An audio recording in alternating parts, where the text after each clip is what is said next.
அதிகாலை நேரம் பைபிள் அவர் presented by the National Bible College. கிறிஸ்துவின் சபையார் உங்களை வாழ்த்துகிறார்கள். Welcome to Satellite Bible Classes. வணக்கம். தேசிய வேதாகம கல்லூரி மாணவ கண்மணிகளே, தோழர்களே, அருமை பெற்றோரே, உலகளாவிய என் தமிழ் சொந்தங்களே, மீண்டுமாக இந்த ஆன்லைன் சேட்டலைட் வகுப்புக்கு உங்களை வரவேற்கிறதுல மகிழ்ச்சி அடைகிறேன். இன்றைக்கு கிறிஸ்தவ உலகத்தில் நூற்றுக்கணக்கான யூடியூப் சேனல்களும் ஃபேஸ்புக்குகளும் உலா வருகிற இந்த வேளையில் நம்முடைய நிகழ்ச்சி பைபிள் அவர், பைபிள் நவ் என்ற தலைப்பில் இந்த நிகழ்ச்சிகள் வெளிப்படுவதை நீங்கள் பார்க்குறீங்க. தமிழில் திருமறை நேரம் என்று இதை அழைக்கிறோம்.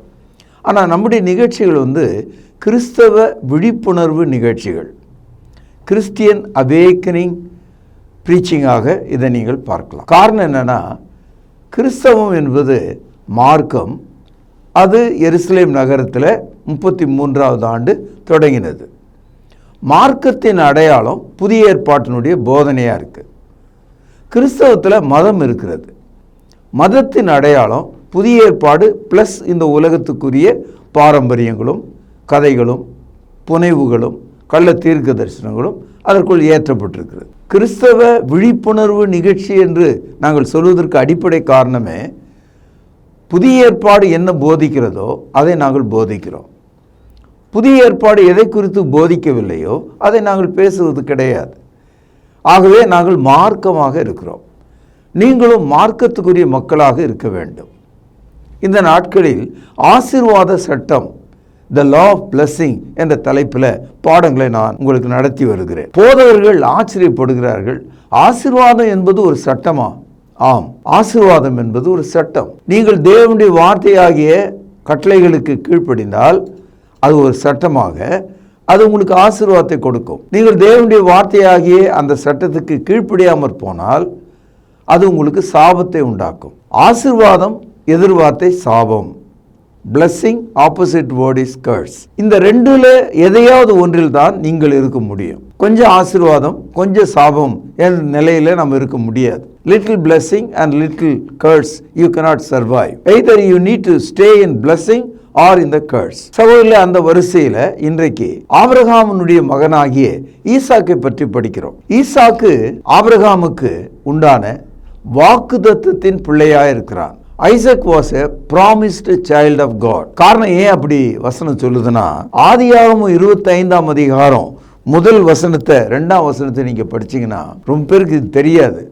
ஆபிரகாமுக்கு இஸ்மவேல் என்ற ஒரு குமாரன் இருந்தான், ஆகார் மூலமாய் பிறந்தவன் என்று உங்களுக்கு தெரியும்.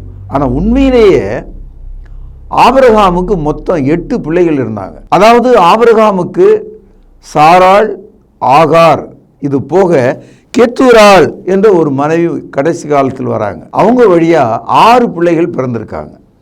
ஆனால் ஈசாக்கு மட்டும்தான் அந்த ஆசீர்வாத சட்டத்தின் கீழ் வருகிறான். ஆதியாகமம் 12வது அதிகாரம் 2வது வசனத்தில் பார்க்கிறோம், நான் உன்னை ஆசீர்வதித்து உன் பெயரை பெருமைப்படுத்துவேன், பூமியில் உள்ள வம்சங்கள் எல்லாம் உனக்குள் ஆசீர்வதிக்கப்படும், நீ ஆசீர்வாதமாய் இருப்பாய் என்று கர்த்தர் சொன்னாரே, அந்த வாக்குறுதியின் கீழ் பிறந்தவனாக ஈசாக்கு இருக்கிறார். ஈசாக்கினுடைய வாழ்க்கையை நம்ம படிக்கும்போது அந்த ஆசீர்வாத சட்டம் எப்படி செயல்படுகிறது என்பது நமக்கு மிகவும் ஆச்சரியமாக இருக்கிறது. ஆசீர்வாத சட்டம் ஈசாக்கினுடைய வாழ்க்கையில் எப்படி செயல்பட்டது என்பதை நீங்கள் பார்க்கலாம். அதாவது இந்த 26ஆம் அதிகாரம் 35 வசனங்களை கொண்டிருக்கிறது. இந்த 35 வசனத்தில் 3 விஷயங்களை நீங்கள் பார்க்கலாம். அதாவது அந்த 3 விஷயங்கள் என்னன்னா, பஞ்சம், விதைப்பு, அறுவடை. ஆங்கிலத்தில் சொல்றதா இருந்தா ஃபேமைன், சோயிங் அண்ட் ரீப்பிங். இந்த 3 தகவலும் இங்க இருக்கிறத நீங்கள் பார்க்கலாம். நம்ம எல்லாருக்கும் தெரியும் பஞ்சம்னா என்னது. பஞ்சம்னா மனிதனுடைய வாயை திருப்திப்படுத்துவதற்கு ஒன்றுமில்லாமல் போகிற நிலை. தண்ணீர் கூட இல்லை, அதை தான் பஞ்சம் நம்ம சொல்றோம். எந்த உணவும் இல்லை, அதை தான் நம்ம பஞ்சம் சொல்றோம். மனிதன் ஜீரணம் பண்ண முடியாத ஒரு பொருளே இல்லை, ஆகவே அது பஞ்சம் என்று சொல்லுகிறோம். அப்போ பஞ்சம் என்ற வார்த்தையை நம்ம கேட்கும்போது அதனுடைய எதிர் திசை, ஆப்போசிட் சைடு என்னவா இருக்கும்? கர்ஸ், அதுதான் சாபம். பஞ்சம் என்பது ஆசீர்வாதம் இல்லை, அது சாபத்தை காட்டு. நம்முடைய வாழ்க்கையில இந்த காலகட்டத்தில் பலவிதமான பஞ்சங்களின் நடுவில் தான் நம்ம இருக்கிறோம், பற்றாக்குறையின் கீழ் இருக்கிறோம். நான் மட்டும் இல்லை, நம்முடைய சமுதாயம், நம்முடைய நாடு இன்ஃப்ளேஷன் என்று சொல்லுகிறார்கள், பற்றாக்குறை, எல்லாவற்றிலும் பற்றாக்குறை தான். அடுத்த ஒரு 10 ஆண்டுகளில் இந்த உலகம் என்ன ஆகும் நமக்கு தெரியல. 5 ரூபாய்க்கு விற்ற தக்காளி 200 ரூபாய்க்கு விற்கிறது என்று நாம் கவனிக்கும் போது, 5 ரூபாய்க்கு விற்ற ஒரு கிலோ அரிசி இன்றைக்கு 70 ரூபாய்க்கு விற்கிறது என்று சொன்னால் இந்த விலைவாசியெல்லாம் இறங்க போகிறதே கிடையாது. அதனுடைய நிலைமை அப்படி தான். காய்கறிகளானாலும், மாமிசமானாலும், எண்ணெயானாலும், எண்ணெய் வித்துக்களானாலும், உணவுப் பொருள் எல்லாம் ஏறின விலை இறங்குவது ரொம்ப ரொம்ப கஷ்டம். என் அன்பு சகோதரர்களே, பஞ்ச காலத்தில் தேவன் நம்மை மாற்றி அமைக்கிறார். எல்லா ஜனங்களுக்கும் பஞ்சம் இருக்கும், ஆனால் தேவனுடைய ஜனங்களுக்கு பஞ்சத்தில் விடுதலை இருக்கும். இதை தான் நான் ஈசாக்கினுடைய வாழ்க்கையில் பார்க்க. ஆதியாகமம் 26ஆம் அதிகாரம் முதல் சில வசனங்கள். ஆபிரகாமின் நாட்களில் உண்டான பஞ்சத்தை அல்லாமல் பின்னும் ஒரு பஞ்சம் தேசத்திலே உண்டாயிற்று. அப்பொழுது ஈசாக்கு பெலிஸ்தருக்கு ராஜாவாகிய அபிமெலேக்கினிடத்தில் கோராவூருக்கு போனான். கர்த்தர் அவனுக்கு தரிசனமாகி, நீ எகிப்துக்கு போகாமல் நான் உனக்கு சொல்லும் தேசத்திலே குடியிரு, இந்த தேசத்தில் வாசம் பண்ணு, நான் உன் கூட இருந்து உன்னை ஆசீர்வதிப்பேன், நான் உனக்கு உன் சந்ததிக்கும் இந்த தேசங்கள் யாவையும் தந்து உன் தகப்பனாகிய ஆபிரகாமுக்கு நான் இட்ட ஆணையை நிறைவேற்றுவேன். இந்த இடத்துல மிகப்பெரிய பஞ்சம், உணவுக்காக எகிப்துக்கு போகலாம் என்று ஈசாக்கு நினைத்து கொண்டிருக்கும் போது கர்த்தர் அவனிடத்தில் பேசுகிறார். ஆபிரகாம் இடத்துல பேசினவர் ஈசாக்கின் இடத்துல பேசுகிறார். ஆசீர்வாத சட்டம் அங்கே செயல்படுவதை நாம் பார்க்கிறோம். கர்த்தர் ஆபிரகாமுக்கு சொன்ன வார்த்தை ஆசீர்வாதம், ஈசாக்கும் சொல்லப்பட்டது, நான் உன்னை ஆசீர்வதிப்பேன். அடுத்தது உணவில்லை, தண்ணீர் இல்லை, ஆனால் ஆண்டவர் சொல்கிறார், நீ இந்த தேசத்தில் குடியிரு, நான் உன்னை ஆசீர்வதிப்பேன். என் அன்பு சகோதரரே, நம்முடைய வாழ்க்கையும் கூட இப்படிதான். ஒரு அற்புதமான அனுபவத்தை அனுபவிக்கத்தக்கதாக ஆசீர்வாத சட்டத்தின் கீழே நாம் வருகிறோம். சங்கீதம் 33:19 வசனம். பஞ்சத்தில் அவர்களை உயிரோடு காக்கவும் கர்த்தருடைய கண் அவர்கள் மேல் நோக்கமாயிருக்கிறது. ஆசீர்வாத சட்டத்தின் கீழ் இருந்த ஈசாக்கின் மீது கர்த்தருடைய கண்கள் நோக்கமாயிருந்தது. இன்றைக்கு உங்கள் மீதும் நீங்கள் ஆசீர்வாத சட்டத்தின் கீழ் இருக்கும்போது எப்படிப்பட்ட ஒரு பஞ்சத்தையும் நீங்கள் சந்திக்க முடியும். பஞ்சத்தில் அவர்களை உயிரோடு காக்கிற ஒரு தேவனிடத்துக்கு நாம் திரும்புகிறோம். சங்கீதம் 34:10 வசனத்தில் படிக்கிறோம், சிங்கக்குட்டிகள் தாட்சி அடைந்து பட்டினியாய் கிடக்கும், கர்த்தரை தேடுகிறவர்களுக்கோ ஒரு நன்மையும் குறைவுபடாது. கர்த்தருடைய பிள்ளைகள் பிச்சை எடுக்க வேண்டிய அவசியம் இல்லை. தாவீது சொல்கிறார், நான் இளைஞனாயிருந்தேன், முதிர் வயது உள்ளவனும் ஆனேன், நீதிமான்கள் அப்பத்திற்காக தெருவிலே இருந்ததை நான் பார்க்கவில்லை என்று சொல்லுகிறார். பஞ்சத்தில் நம்மை உயிரோடு காக்கும்படி தேவன் ஆசீர்வாத சட்டத்தை இயக்குகிறார். 26வது அதிகாரம் 12வது வசனம் நாம் கவனிக்க வேண்டிய ஒரு வசனம். ஆசீர்வாத சட்டம் எப்படி செயல்படுகிறது என்பதற்கு இது ஒரு உதாரணமாக அமையும். பொதுவாக சபைகளில், குறிப்பாக பெந்தேகோஸ்து சபைகளில், புராட்டஸ்டன்ட் சபைகளில் ஒரு கருத்து இருக்கிறது. அது என்னன்னா, இந்த பூமியிலே நமக்கு எதுவும் கிடையாது, பரலோகத்தில் நமக்கு எல்லாம் உண்டு. சகோதரர்களே, பரலோகத்தில் நம்ம ஆவியாக இருப்போம், அங்கே சரீரம் இல்லை. சரீரம் இருந்தால் தானே பசி, சரீரம் இருந்தால் தானே சாப்பாடு, சரீரம் இருந்தால் தானே உடை. இந்த மூன்றும் இந்த பூமிக்குரியதாக இருக்கிறது. இயேசு கிறிஸ்து சொன்னார், எண்ணத்தை உண்போம், எண்ணத்தை குடிப்போம், எண்ணத்தை உடுப்போம் என்று கவலைப்படாதிருங்கள், இவைகள் எல்லாம் உங்களுக்கு வேண்டியவைகள் என்று பரமபிதா அறிந்திருக்கிறார். ஆகையினால் முதலாவது தேவனுடைய ராஜ்யத்தையும் அவருடைய நீதியையும் தேடுங்கள், அப்பொழுது இவைகள் யாவும் உங்களுக்கு கொடுக்கப்படும் என்றார். இந்த வசனத்தை ஒரு லைனில் நீங்கள் படிச்சீங்கன்னா, ஆசீர்வாத சட்டம் என்பது ஆவிக்குரியதாகவும் இருக்கிறது, மாம்சத்துக்குரியதாகவும் இருக்கிறது. இந்த சரீரத்துக்குரிய நன்மையை ஆசீர்வாத சட்டம் இயக்கக்கூடியதாக இருக்கிறது. அநேக போதர்கள் அவர்கள் செல்வ செழிப்பில் இருக்கும்போது அவருடைய பிள்ளைகள்லாம் அயல் நாட்டில் படிக்கும்போது அவர்கள் பெரும் கோட்டை கொத்தளங்களை கட்டி கொண்டிருக்கும் போது ஏழையான பாழையான விசுவாசிகளுக்கு அவர்கள் சொல்வது இங்கே நமக்கு எதுவும் இல்லை, எல்லாம் பரலோகத்தில் தான். அது அத்தனையும் பொய், அது கள்ள உபதேசம், அது ஏமாற்று போதனை. ஒருவன் கிறிஸ்துக்குள் இருந்தால் அவன் புதிய சிருஷ்டியா இருக்கிறான். 2 கொரிந்தியர் 5:17 தேவன் நம்மை புதிய சிருஷ்டியாக வைத்திருந்தால் ஆசீர்வாத சட்டமும் நமக்கு உண்டாயிருக்க வேண்டும். கேளுங்கள், அப்பொழுது உங்களுக்கு கொடுக்கப்படும். தேவன் நம்மை அவருடைய சித்தத்தின்படி கேட்கும் போது ஆசீர்வாதம் நமக்கு உண்டாகும் என்பதை அறிந்திருக்கிறார். இந்த உலகத்தில் நாம் வாழ்வதற்கான எல்லா நன்மையையும் அவர் கொடுக்க வல்லவராக இருக்கிறார். ஆதியாகமம் 26:12 ஈசாக்கு அந்த தேசத்திலே விதை விதைத்தான். இதுதான் லா ஆஃப் சோயிங். விதையை விதைக்க வேண்டும். இப்போ கையில் விதை இருக்கு, மொத்தம் ஒரு 100 விதை இருக்குதுன்னு வைத்துக்கொள்வோம். நம்ம அதை விதைச்சோம்னா அதான் சட்டம். விதைத்தல் என்பது சட்டம். Sowing it's a law for the seed. இப்போ அந்த விதையை வறுத்து சட்னியாக்கி சாப்பிடலாம், வேக வச்சு சாப்பிடலாம். அதோடு முடிஞ்சுதான் அந்த விதையினுடைய கதை. ஆனால் அந்த விதையை தேவனுடைய வார்த்தையின்படி சட்டமாக விதைக்கும் போது ஒவ்வொரு விதையும் அது நூற்றுக்கணக்கான விதைகளாக மாறும். அந்த நூற்றுக்கணக்கான விதைகளை மறுபடியும் விதைக்கும் போது அது இன்னும் அதிகமான விதைகளாக மாறும். விதைகள் முளைத்தால் அது நூற்றுக்கணக்கில் அது பெருகிக் கொண்டே போகும், அது 1000த்திலும் பெருகும். அதுதான் அந்த விதையை பற்றிய சட்டம். விதை விதைப்பதற்கு ஈசாக்குக்கு தெரியாதா? தெரியாது. அவன் தெரியாதனால தான் சோதோமில் இருக்கிற ராஜாவை நோக்கி, எகிப்தில் இருக்கிற ராஜாவை நோக்கி, பசிக்காக எகிப்துக்கு போகலாமா என்று அவன் எண்ணும்போது, நீ போக வேண்டாம், நீ இந்த தேசத்தில் குடியிரு, நான் உன்னை ஆசீர்வதிப்பேன், நான் உன்னுடைய தகப்பனாகிய ஆபிரகாம் சொன்ன ஆசீர்வாதம் உனக்கு உண்டாகும் என்று சொன்னார். பஞ்ச காலத்தில் இருக்கிற விதையை எந்த முட்டாள் விதைப்பான்? ஏனென்றால் மண்ணிலே ஈரம் இல்லை, விதை அங்கே முளைக்க முடியாது. ஆனால் கர்த்தருடைய வார்த்தையின்படி அவன் அங்கே விதைத்த போது ஒரு விதை 100% வளர்வதற்கு பதிலாக ஒரு விதை 100 மடங்காக மாறியது.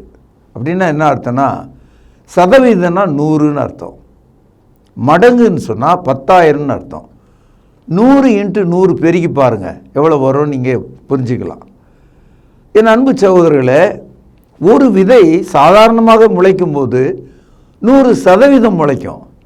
ஆனால் ஈசாக்கு போட்ட விதை 100 மடங்காக, ஆங்கிலத்தில் 100-fold. எப்பொழுது அவன் விதைத்தான்? பஞ்ச காலத்தில். மழையும் இல்லை, பூமி கல்லை போலானது, ஜனங்கள் பஞ்சத்தில் எல்லாரும் ஓடுகிறார்கள். ஈசாக்கு தன்னுடைய குடும்பத்தோடு ஓட விரும்புகிறான். ஆசீர்வாத சட்டம் நேர் எதிரடியாக செயல்பட்டது. சிங்கக்குட்டிகள் தாட்சியடைந்து பட்டினியாய் கிடக்கும். கர்த்தரை தேடுவர்களுக்கோ ஒரு நன்மையும் குறைவுபடாது. தேவன் பஞ்ச காலத்தில் தமது மக்களை காப்பாற்ற அவருடைய கண்கள் அவர்கள் மீது இருக்கிறது என்று நாம் படித்தோம். ஆகவே இங்கே முதல்ல நம்ம கவனிச்சது ஒரு அற்புதமான ஒரு விஷயம். அவன் விதையை விதைத்தான். முதல்ல நாம் என்ன பார்த்தோம்?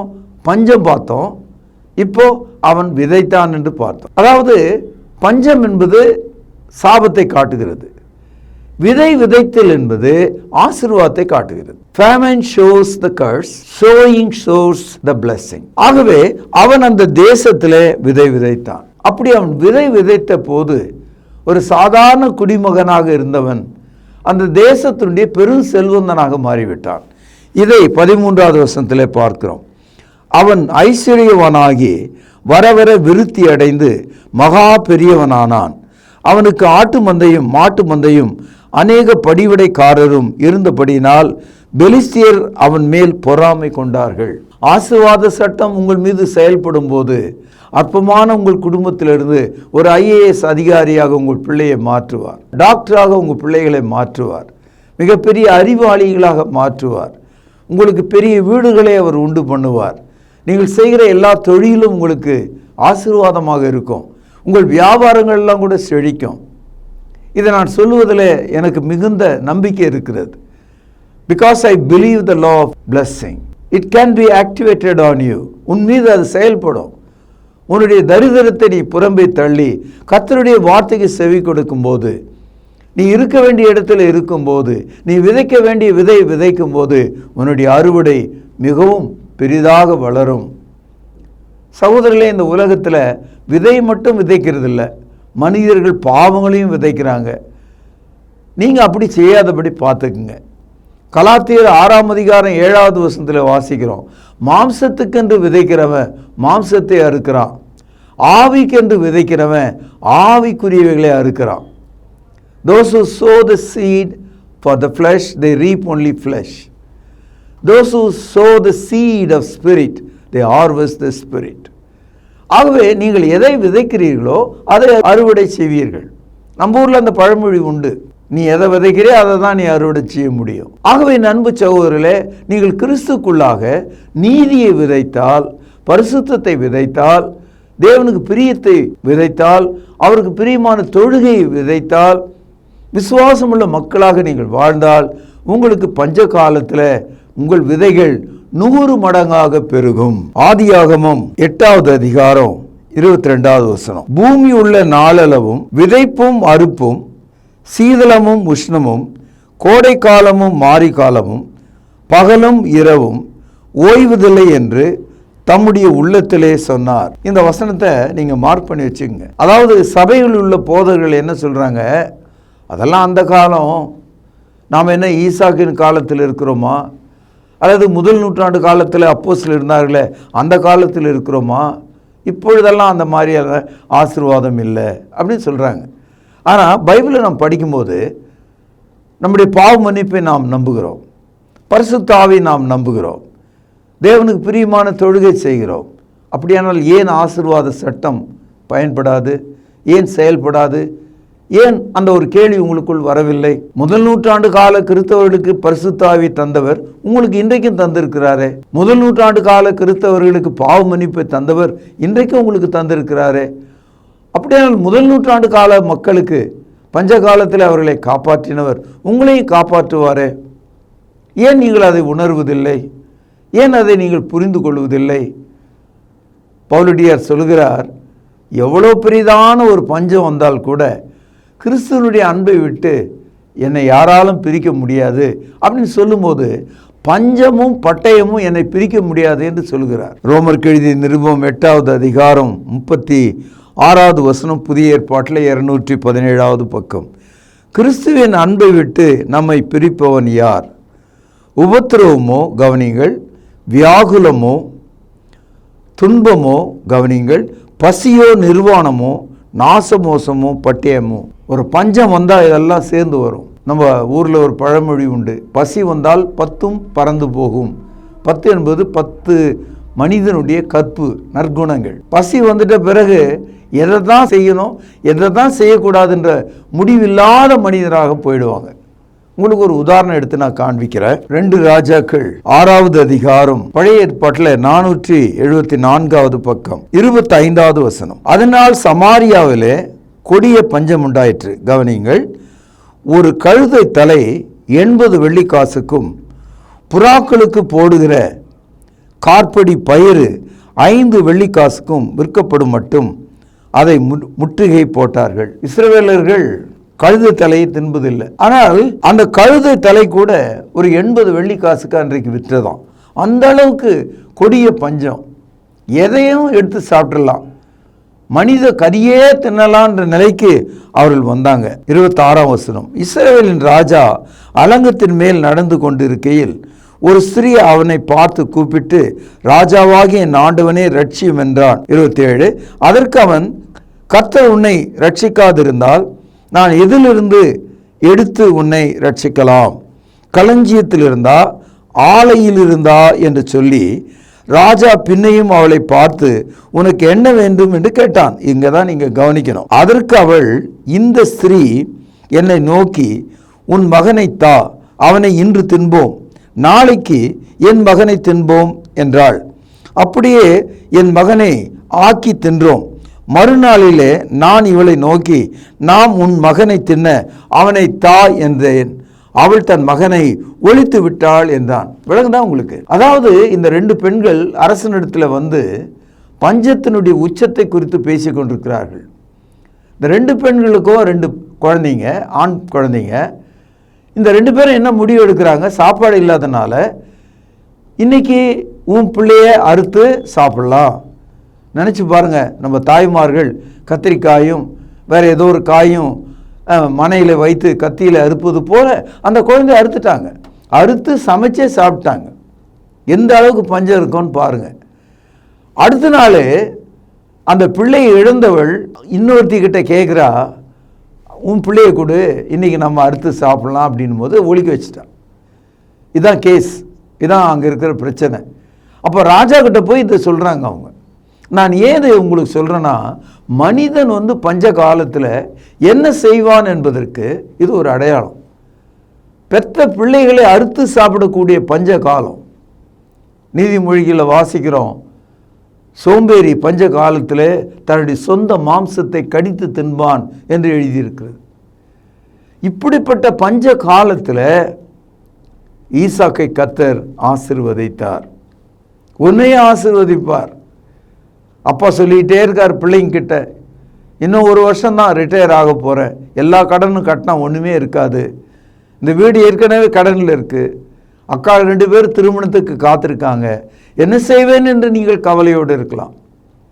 நீங்கள் செய்வது ஒன்றுதான், ஆசீர்வாத சட்டத்துக்கு கீழே வாருங்கள், அவருடைய கட்டளைகளுக்கு கீழ்ப்படியுங்கள், நீங்கள் ஈசாக்கை போல மாறுங்கள். சங்கீதம் 1 நாம் படிக்கிறோம், நீர்க்கால்கள் ஓரமாய் நடப்பட்ட மரத்தை போலிருந்து தன் காலத்திலே தன் கனியை தந்து பசுமையான மரத்தை போல அவன் இருப்பான், அவன் செய்வதெல்லாம் வாய்க்கும். அன்பு சகோதரர்களே, இந்த காலையில் ஆசீர்வாத சட்டம் என்பது எப்படி செயல்படுகிறது பார்த்தீங்களா?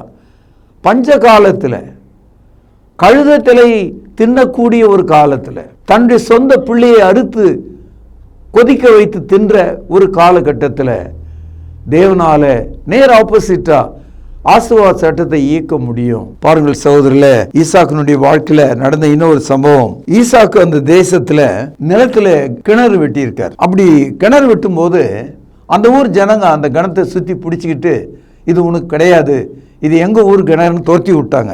இந்த கருத்து ஆதியாகமம் 26:20 படிக்கிறோம். அவன் அந்த இடத்த எசேக்கு என்று பெயரிட்டானான். பிறகு வேறு ஒரு கிணறை தோண்டினானாம். அது 21வது வசனம், 26ஆம் அதிகாரம்.